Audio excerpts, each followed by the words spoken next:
Lucas 13, 22. E percorria cidades e aldeias, Jesus, e percorria cidades e aldeias ensinando e caminhando para Jerusalém. E disse-lhe um: Senhor, são poucos os que se salvam? E ele lhe respondeu: esforçai-vos para entrar pela porta estreita, porque eu vos digo que muitos procurarão entrar e não poderão.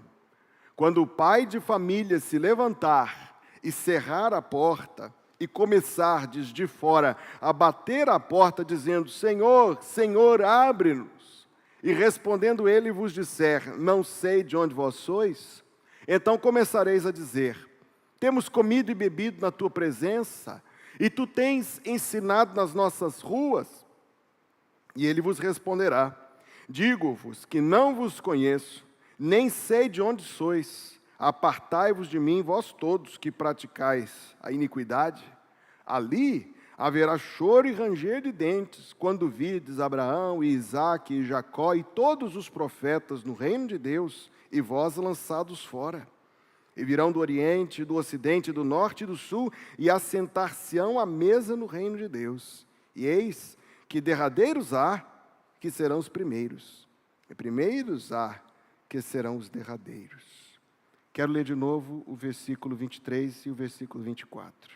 E disse-lhe um: Senhor, são poucos os que se salvam? E ele lhe respondeu: esforçai-vos para entrar pela porta estreita, porque eu vos digo que muitos procurarão entrar e não poderão. Que Deus abençoe a leitura da sua palavra ao nosso coração. E nós dizemos amém. Pode se assentar.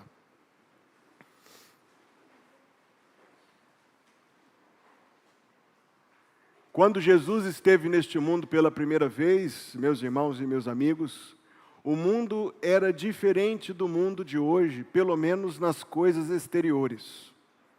Hoje nós temos muitas modernidades e comodidades em comparação com o mundo antigo. Nós temos eletricidade, nós temos medicina avançada, nós temos inúmeros recursos e confortos do nosso tempo. O coração humano, é verdade, não mudou. E é isso que faz com que a Bíblia Sagrada tenha essa característica de ser atemporal. Porque a sua mensagem transcende a passagem dos séculos, a sua mensagem é maior do que as diferenças de cultura de diferentes povos e nações e línguas em todos os cantos do mundo, em todas as eras da história. Deus tem somente uma mensagem que está revelada na Bíblia. Deus não tem outra mensagem, nem outra Bíblia, nem outro caminho de salvação. O caminho de salvação de Deus e a revelação de quem Ele é está para nós em todo tempo e em todo lugar na Bíblia Sagrada. O que era diferente, porém? Uma das diferenças é que nós vivemos no mundo urbano, enquanto Jesus Cristo andava por cidades que talvez nós as reconheceríamos parcialmente nas pequenas cidades do interior do Brasil, onde existe ainda pequenos aglomerados de pessoas. Estou me referindo àqueles pequeníssimos lugarejos mesmo, onde as pessoas ainda vivem da terra, do plantio, da colheita. O mundo agrário não é só da cidade que a gente sai, parece que a gente está indo para outro tempo da história mesmo. É verdade que a internet já chegou em todos os lugares, a eletricidade em praticamente todos os lugares, até a praga das drogas já chegou em todos os lugares. Mas voltando ao ponto, o mundo onde Jesus Cristo viveu era um mundo de criação de animais, de plantação da terra. E é por isso que Jesus falava. Esta é a segunda referência que nos permite pensar que, como pregador itinerante, Jesus Cristo lançava mão desta comparação muitas vezes, que Jesus Cristo fala da porta estreita. Ele fala da porta estreita lá no final do Sermão da Montanha. Lembra disso? Em Mateus capítulo 7, ele diz: larga é a porta que conduz para a perdição, e estreita é a porta e apertado o caminho que conduz para a vida eterna, e são poucos, ele disse lá, que acertam com ela. Aqui, num outro momento, Jesus fala de novo da porta estreita. A porta estreita, outra coisa não era senão uma coisa que os fazendeiros daquele tempo, os criadores de animais daquele tempo, criaram para separar animais do seu rebanho. Criava-se uma passagem tão estreita, a palavra não é outra, que os animais grandes não conseguiam passar. Talvez os animais maiores, mais fortes, ou outra espécie.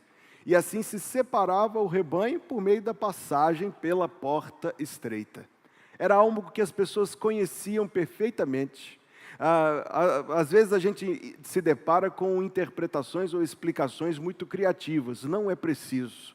A história nos mostra, os registros da cultura daquele tempo nos mostram, era uma prática agrária para separar o rebanho. Agora, outra vez, Jesus também falou de separação de rebanho quando ele vier. Vai pôr parte do rebanho de um lado, parte do rebanho do outro, os salvos, os reprovados. Separação de rebanho, irmãos, não é só uma coisa agrária, é uma coisa espiritual. E Deus continua separando por meio da porta estreita.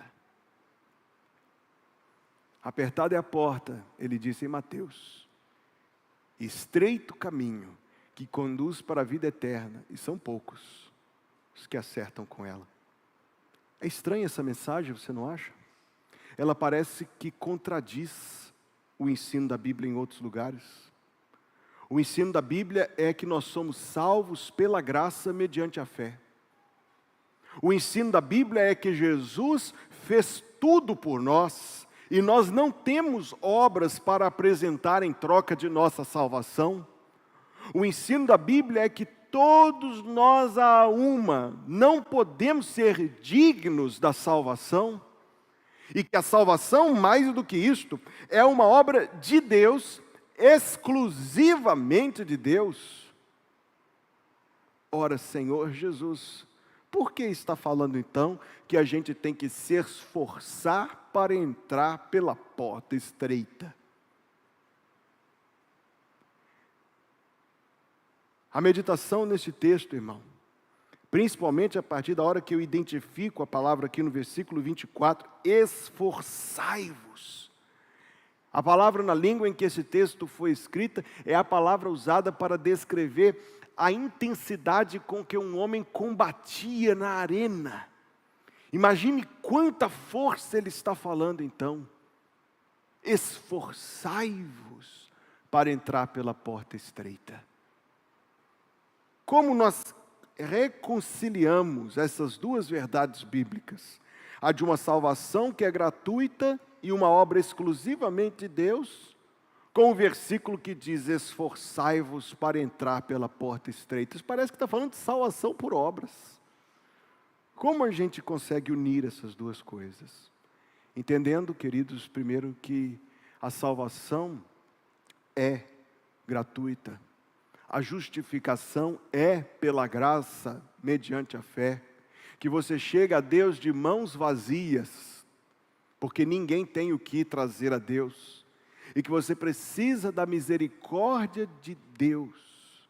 Mas entendendo também que o esforçar não é um esforçar para ser aceito. Não é um esforçar para merecer, não existe isso, é impossível isto. Mas é um esforçar contra o seu próprio coração. É um esforçar contra o seu próprio eu, que não aceita o Evangelho. E isto é universal. É um esforçar, nós poderemos pensar então, identificado onde é que está o ponto do esforço, o que é que dificulta entrar pela porta estreita, se inclusive ela está aberta. Dificulta-nos entrar pela porta estreita, irmão, porque entrar pela porta estreita exige que você abra mão de si mesmo. Abra mão da vida que nós somos ensinados a viver no mundo de hoje, que nós somos ensinados a viver uma vida segundo o nosso próprio coração. Basicamente, a única coisa que existe no nosso tempo para separar uma coisa de certa ou errada é se a pessoa envolvida queria aquilo. E nós fundamentamos toda a nossa moral na escolha da pessoa. Basta querer, se é consensual, se é do desejo, se é o que a pessoa quer, é perfeitamente válido. O que nós estamos ensinando e aprendendo no mundo? A viver uma vida centrada em nós mesmos, na satisfação dos nossos desejos, em atender aquilo que o nosso coração quer. Esse coração não aceita a mensagem da porta estreita, que diz que nós temos que negar a nós mesmos para poder seguir o Senhor Jesus Cristo, para tomar a nossa cruz e segui-lo. Então a porta torna-se estreita, porque nós temos um ego grande demais para passar por ela. Torna-se estreita a porta quando nós estamos tão presos, envolvidos com as coisas que a Deus desagradam. E você entende que o pecado, ele exerce uma soberania muito cruel sobre a vida dos seus servos, ainda que igualmente consensual e voluntário. Abre-se a porta para aquilo que é contrário à vontade de Deus. E a cada minuto que passa no relógio, aquilo vai crescendo em poder na vida da pessoa. Sim, é o que ela deseja. Mas ao mesmo tempo que ela deseja, ela está totalmente por isso subjugada. Há que se romper com essas coisas. Quantas são as pessoas que, quando são chamadas pelo Evangelho do Senhor Jesus Cristo, em seu coração pensam: mas para atender o Evangelho de Jesus, eu preciso modificar a minha vida nisso, naquilo, não sei o que e tal. Eu preciso abrir mão de tantas coisas que me aprazem, eu preciso assumir compromissos que negam os meus prazeres. Você está entendendo o dilema da porta estreita?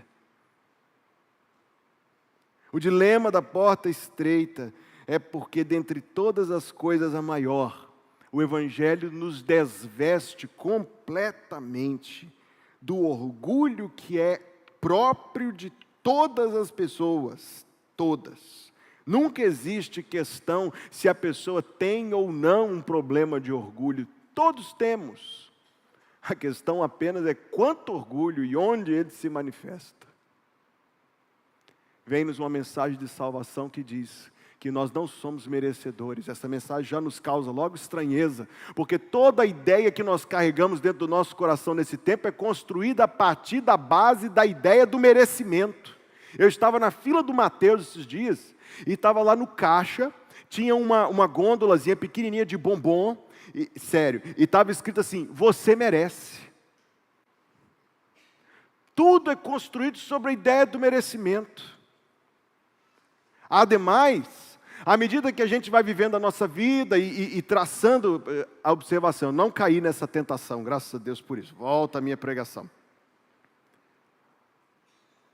Nós vamos vivendo a nossa vida e vamos construindo a nossa vida e tudo mais, então a gente começa a perceber que em algum momento nós fizemos boas escolhas, ou nem tão boas assim, mas nós chegamos num lugar e nós temos ali ao nosso redor, na sociedade, aquelas pessoas que são reprováveis, aquelas pessoas que são criminosos, ou que são bandidos, ou que são gente má. Então a gente naturalmente, é natural isso, a gente se imagina que existe uma gradação e que nós estamos aqui, aquela pessoa está ali, e em alguma medida isso é verdade, mas não, a questão não é se você está melhor, entre aspas, do que o outro, é que você e eu e todos estamos muito abaixo dos padrões de Deus.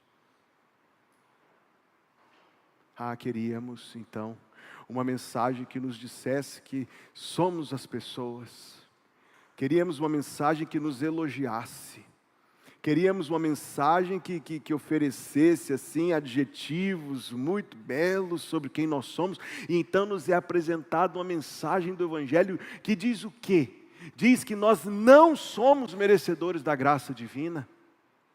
Nós não nos vemos, e essa é parte do problema, nós não nos vemos da forma como somos apresentados diante da luz de Deus. Nós não vemos que nossa alma está manchada de pecado, talvez a alma do outro. Nós não vemos que nós temos culpas tão grandes que nós não podemos resolvê-las. A grande maioria vive totalmente indiferente a estas coisas. Esta pregação do Evangelho é sobre mim, não se aplica. Nós não vemos a nós mesmos, irmãos, como Deus nos vê, e este é o problema. A mensagem do Evangelho quer que a gente reconheça estas coisas, reconheça que não temos direitos de nos achegar a Deus.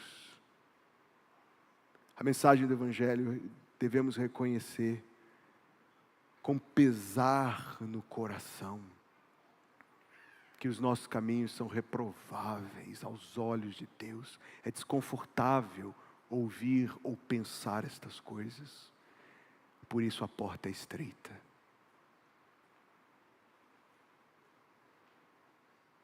É estreita então quanto ao nosso coração. Nosso coração que quer reinar e ser satisfeito. É estreita por causa dos pecados que exercem tanto poder sobre a nossa vida, que preferimos tapar os ouvidos do que ser alertados contra eles. É estreita por causa do nosso orgulho. É estreita, queridos, por causa de nós, é estreita por causa do outro. Jesus disse, são poucos que entram por esta porta. Por quê? Porque tantos de nós, quantos de nós, nada podemos fazer e nada fazemos, se aquilo for despertar a crítica daqueles que nos são mais próximos. Antes de tomar uma decisão, antes de assumir um compromisso, antes de dar um passo, queremos ter a concordância daqueles que têm muito valor nas nossas vidas. E eu não posso dizer que essa prática em si é má.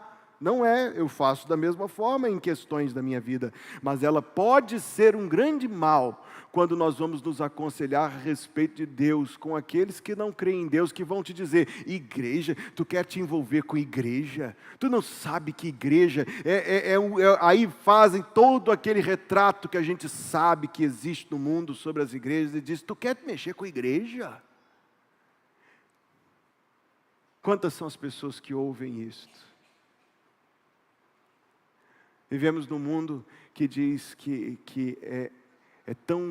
diz e que pratica uma vida tão desinteressada das coisas de Deus. Foi isso que eu preguei na minha primeira pregação, lá dentro daquele púlpito aquático. Vivemos uma vida tão desinteressada das coisas de Deus. Nosso interesse está nas nossas coisas, nas nossas férias, nos nossos lazeres.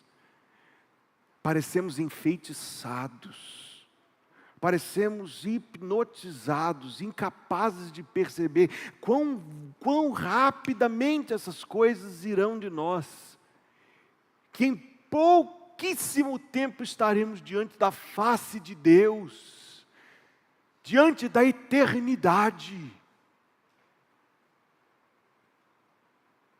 É melhor não pensar nessas coisas. Vamos falar logo do carnaval, ou vamos falar do nosso time, ou vamos falar dos políticos. Esses são os pontos do nosso interesse. Vamos combinar um passeio, uma viagem. Estas são as portas largas, sobre as quais advertiu o Filho de Deus, levam para a perdição. Para entrar pela porta estreita, você precisa dizer não para o seu próprio coração. Para entrar pela porta estreita, você precisa dizer não para tantas coisas, talvez presentes na sua vida. Para entrar pela porta estreita, você precisa dizer não para o seu orgulho e aceitar a verdade da palavra de Deus. Para entrar pela porta estreita, não são poucos que têm que romper relacionamentos, romper conselhos maus, iníquos, conselhos anti-Deus. Para entrar pela porta estreita, alguém observou um dos antigos puritanos, só se entra um de cada vez. Um de cada vez. Queremos passar de mãos dadas com tanta gente. Não, a porta é estreita, um de cada vez.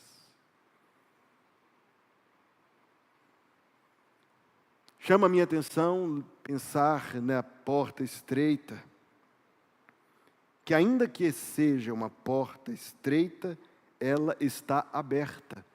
Cristo fez referência ao momento em que ela se fechará, no versículo 25. Por implicação, quer dizer que a porta está aberta. Mas não entramos. Quantos não entram? Por causa de si mesmos, por causa dos outros. Mas, na verdade, queridos, no fundo do coração desta questão, hesita o coração humano entrar pela porta estreita, porque entrar pela porta estreita é entregar-se a Deus.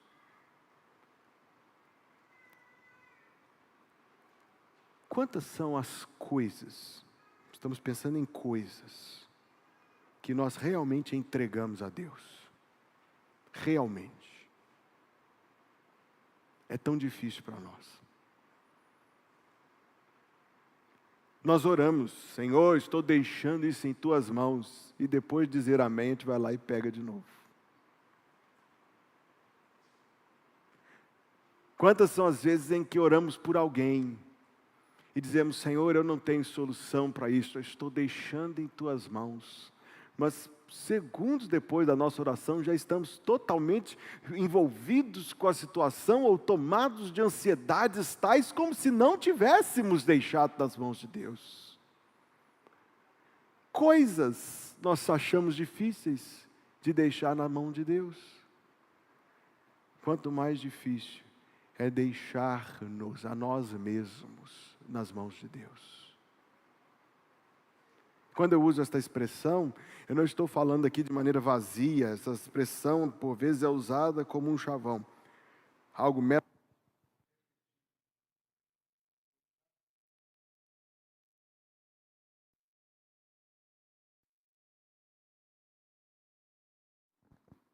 Deixar-se na mão de Deus é aquilo que Jesus Cristo disse: segui-lo. Deixar-se nas mãos de Deus é dar ouvidos à mensagem que Deus revela sobre o caminho de salvação. Deixar-se nas mãos de Deus é crer em Deus. Mas eu quero enfatizar, estreita, não por uma dificuldade que Deus queira levantar, não é esse o caráter de Deus. Estreita por causa de nós que somos grandes demais, pelo menos aos nossos próprios olhos, carregamos bagagens demais, queremos ir sempre acompanhados de muita gente. Grandes demais, irmãos, porque nos parece que pessoas tão importantes quanto nós deveriam entrar por uma porta bem bonita, bem grandona, assim, bem imponente. Entendamos então que o caminho de Deus é o caminho em que nós nos vemos como pequenos. Pobres de espírito, destes, disse Jesus, é o reino dos céus. Porque a porta estreita leva para um caminho que a nossa autonomia preferia que nós determinássemos. Nós dizemos, como diz a palavra de Deus, hoje ou amanhã iremos para tal lugar, e lá estaremos por tanto tempo e faremos isto ou aquilo. Esta é a índole, esse é o ímpeto do coração humano. Mas quando nós entramos pela porta estreita, quando você entra pela porta estreita, é para seguir o caminho que não é você quem traça, mas Deus. Deixa eu dizer mais uma vez, que a porta estreita está aberta. O que me fez pensar numa outra porta. Cerca de 50 séculos atrás, ou seja, 5.000 anos atrás, Deus mandou uma das maiores manifestações de quem Ele é. Os escombros disso estão encontrados em toda a terra, em toda a terra. No alto das montanhas mais altas encontram-se fósseis de peixes. Aí vem um ateu e nos diz, é porque há trilhões de anos, trilhões é pouco, quadrilhões não é pouco, quintilhões de anos é pouco. Não sei quantos infinitos anos atrás, isso era baixo, era baixo, coberto de água. É preciso de muita fé para acreditar nisso, fecha parênteses. No alto das montanhas são encontrados fósseis de peixes. Nos desertos são encontrados fósseis de peixes. Deus mandou, 5.000 anos atrás, uma torrente de águas colossal. Não é lenda, não é história, é fato. Deus mandou uma torrente colossal de águas sobre o mundo, porque o mundo desagradava o coração de Deus. 120 anos antes disso, tempo suficiente, portanto, 120 anos antes disso, Deus mandou um homem fazer duas coisas: preparar um escape e pregar um julgamento que estava vindo. E durante 120 anos, um homem e a sua família prepararam um escape e pregaram que um julgamento estava vindo. Quantas pessoas, ao longo de 120 anos, ouviram? Você sabe? Ouvir a ponto de realmente ouvir? 0. 8 pessoas somente entraram na arca. Lemos lá em Gênesis 7,16 a respeito de quem fechou a porta. Foi Deus. Depois que a porta foi fechada, há um detalhe nesta passagem do Antigo Testamento: passaram-se ainda 7 dias até que caísse a primeira gota de água. Podemos imaginar os zombadores daquele tempo? Podemos imaginar os ateus daquele tempo? Os escarnecedores rindo de Noé e sua família? Aqueles que ouviram Noé pregando que um julgamento de Deus vinha e achavam que isto era uma lorota. Achavam que isso era uma conversa de doidos. Então eu imagino vendo Noé subindo e a sua família. É verdade, aconteceu alguma coisa meio estranha com os bichos se comportando de uma forma meio diferente, mas foi algo assim meio excepcional. Imagino eu, alguém presente visualizando todos aqueles acontecimentos. Mas a palavra de Deus diz que Deus fechou a porta. Nós temos ouvido e visto tantas pregações sobre esse texto, descrevendo o desespero tomando conta daquelas pessoas quando viram a gravidade da situação. O temor. Não foi falta de convite, não foi falta de oportunidade. É porque aquela porta também era estreita.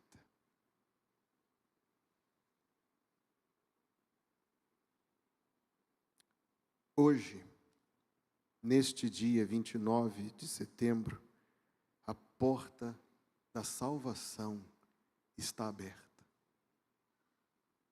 Quem entrará por ela? Ela é estreita, ela não enche os olhos. Quando se olha com um olhar mundano, ela não enche os olhos. Ela não é atrativa para quem está esperando um vidão neste mundo. Ela, pelo contrário, ela não apela ao coração que está envolvido demais consigo mesmo, com a sua própria vida. Pelo contrário, para entrar por ela, repetindo a pregação até agora, é preciso deixar estas coisas e abrir mão delas. Mas você nunca conhecerá, escute-me, você nunca conhecerá alguém que entrou pela porta da salvação e que volta decepcionado com Jesus, dizendo: isso aí não. Você nunca encontrará alguém que entrou pela porta da salvação, voltando pelo caminho e deixando e virando as costas. Isso você não encontrará. O texto faz, por fim, alusão à breve vinda de Jesus Cristo, dizendo: quando o pai de família se levantar e cerrar a porta. Alguém aqui poderia garantir para todos nós que Jesus não volta hoje? Você tem essa certeza? Você pode dar essa garantia? Ninguém pode. A iminência é uma doutrina do Novo Testamento. A iminência do regresso de Jesus Cristo. Será cercado por acontecimentos extraordinários, mas todos esses acontecimentos serão praticamente simultâneos, praticamente instantâneos. Sim, a verdade é que Jesus Cristo tem toda a liberdade, se esta for a vontade de Deus o Pai, de que possa voltar hoje ainda. Mas há uma segunda variável que nós também não controlamos. Há um dia em que Ele virá para buscar a todos, mas cada um de nós, se esse dia não vier, tem o dia em que se apresentará a Deus. Você sabe qual é o seu dia? Eu não sei qual é o meu. Desejaria que todos nós vivêssemos longérrimas vidas, centenárias, mas as estatísticas contradizem o meu desejo. Um dia a mais é uma misericórdia de Deus. Cada dia é uma misericórdia de Deus. Sim, o tempo da salvação chama-se hoje. Hoje você ouviu o testemunho de tantas pessoas. Cremos pelo testemunho que apresentaram que eles também entraram pela porta. Que eles também entraram pelo caminho. Você não quer se juntar? Você não quer se juntar a este grupo de pessoas que entra pela porta? Jesus disse, eu sou a porta, João capítulo 10, versículo 9. Você não gostaria de se juntar a este grupo de pessoas? Não é nada difícil, embora não seja seu, não é nada difícil. Se você, escute, eu concluirei aqui a minha mensagem. Se você levar estas coisas a sério, essas coisas de Deus a sério, são sérias. Você pode humildemente se achegar a Deus. E ser sincero com Deus. E dizer, Deus, eu talvez não entenda essas coisas, ou eu não gosto destas coisas. Mas eu ouvi algo muito sério e eu não quero, não permita que o inimigo te engane e te faça desconsiderar estas coisas. E você pode pedir a misericórdia de Deus, porque a Bíblia diz que Deus é misericordioso. Você pode pedir que Deus olhe para ti com misericórdia, porque Deus olha. Você pode pedir que Deus te dê entendimento, é uma oração válida. Você pode pedir a Deus que te ajude a entender estas coisas, Deus te ajudará. Você pode ser totalmente direto com Deus, dizer, Deus, eu preciso de Jesus na minha vida. Deus não rejeitará essa oração. Entrar pela porta estreita é gratuito, Deus não cobra nada, Deus não exige nada. É o coração humano que olha para a porta e diz, eu não quero isso. É o coração humano que diz, isso não é para mim, isso é para o outro. É o coração humano que diz, hoje não, um dia talvez. Ao findar o labor desta vida, eu acho que muitos conhecem estas palavras. Quando a morte ao teu lado chegar, que destino há de ter tua alma? Qual será no futuro o teu lar? Tens manchada a tua alma e não podes nunca ver a face de Deus. Só os salvos de coração limpo poderão ter entrada nos céus. Por acaso tu riste, ó amigo, quando ouviste falar de Jesus? Mas só Ele é o único meio de salvar pela morte da cruz. Se decides, e aqui é uma decisão de entrar pela porta estreita, se decides deixar teus pecados e entregar tua vida a Jesus, trilharás, sim, na última hora, um caminho repleto de luz, deixando este mundo no dia que chegar o seu dia, partindo deste mundo para estar nos braços de Jesus. Eu sei que muitos têm preconceito com esta música, eu não tenho. Ela descreve a resposta presente ao Evangelho. Meu amigo, hoje tu tens a escolha. Hoje Deus ainda te dá o chamado ao qual você resiste ou aceita. Meu amigo, hoje tu tens a escolha. Vida ou morte? Qual vais aceitar? Amanhã pode ser muito tarde. Hoje, Cristo te quer libertar. Quero orar, por favor, todos fechem os olhos, curvem a cabeça. Será que Deus tocou o seu coração ao longo deste culto? Será que Deus tocou o seu coração com esta mensagem? E você gostaria de dizer para Deus, Deus, eu preciso de Jesus. E você queria que a igreja orasse por você, o pastor orasse por você. Eu estou aqui à sua disposição para orar pela sua vida. Eu apenas peço que você faça um rápido gesto com a sua mão para que eu saiba por quem orarei. Faça um rápido gesto com a sua mão. Eu quero orar pela sua vida. Posso orar por você? Que Deus te abençoe em nome de Jesus. Pode abaixar a sua mão. Que Deus te abençoe em nome de Jesus. Eu gostaria de orar por você. Posso orar por você? Faça um rápido gesto. Que Deus te abençoe em nome de Jesus. Mais alguém?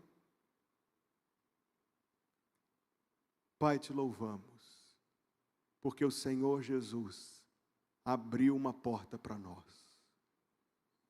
Nós estávamos, Deus, separados de Ti e não podíamos passar para o outro lado.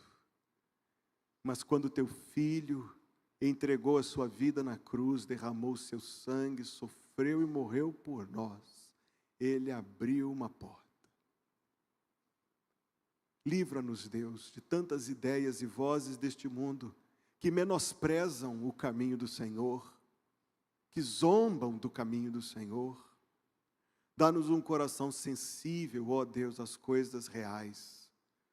Dá-nos um coração sensível às coisas espirituais, para que a gente não erre esse caminho, Deus. Mas tenhamos de Ti graça tal de entrar por essa porta e chegar do outro lado, onde está a vida eterna, Deus. Onde está a luz, onde está Jesus. Obrigado, Senhor, por estes que manifestaram aqui que o Senhor tocou o seu coração. Eu oro, Senhor, por estas vidas e peço que o Senhor olhe para eles com muito carinho, Deus, dando entendimento do Teu plano de salvação, Deus, dando, Senhor, graça no Senhor e a obra do Senhor na vida deles. Uma vez que o Senhor é quem conhece os corações, talvez haja alguém aqui, Deus, que por qualquer razão não quis levantar a sua mão, mas o Senhor tocou o coração.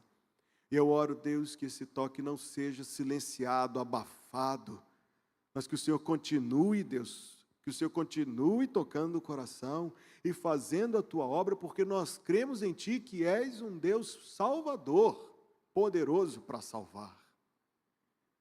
Senhor, agora eu quero dizer a Ti, Deus, em meu nome e de meus irmãos, de toda a Tua igreja, obrigado por ter preparado para nós um domingo tão bonito hoje, Deus. Obrigado por tantas alegrias, a consagração das salas novas, a profissão de fé, os batismos, o recebimento de novos membros, a ceia. Pai, nós estamos deixando esta casa aqui com o nosso coração cheio de alegria. E pedimos que o Senhor nos conserve alegres na salvação e alegres no Senhor a cada dia, Deus. Até aquele lindo dia em que Jesus virá para nos buscar. Que o Senhor te abençoe e te guarde. Que o Senhor faça resplandecer o seu rosto sobre ti e tenha misericórdia de ti. Que o Senhor sobre ti levante o seu rosto e te dê a paz. Em nome de Jesus, a igreja diz: amém.